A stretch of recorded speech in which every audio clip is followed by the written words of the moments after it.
Toprak seninle yen küsim, aldın benim canlarımı. Toprak seninle yen küsim, aldın benim canlarımı.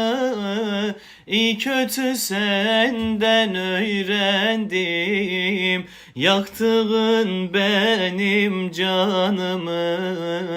Toprak seninle yen küsim, ey kötü senden öğrendim, yaktığın benim canımı. Baba seninle yen küsim. Tohum ekersin toprağa, dağdaki yeşil yaprağa.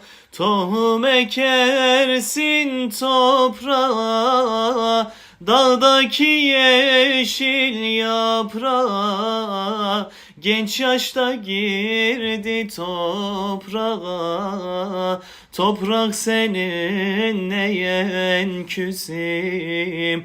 Toprak seninle yen küsim. Genç yaşta girdi toprağa, baba seninle yen küsim. Baba seninle yen küsim. Ağlaya ağlaya yollara düştüm, şükür olsun muradıma eriştim.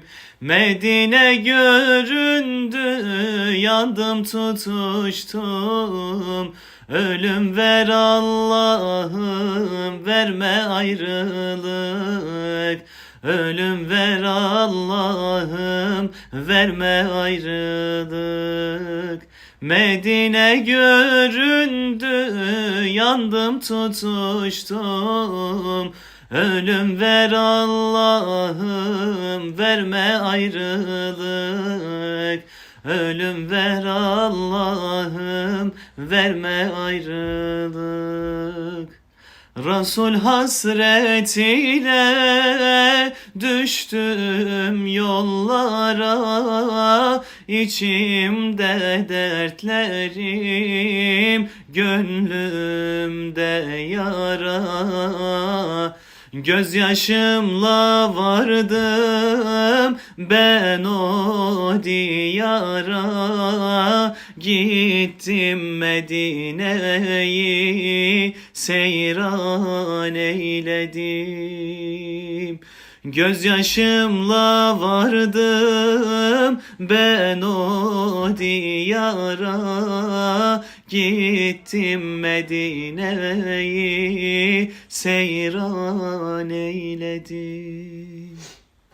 Ala Resulina Muhammedin salavat. Allah razı olsun. Sağ olasın teyze. Sesine sağlık, nefesine sağlık. Amin.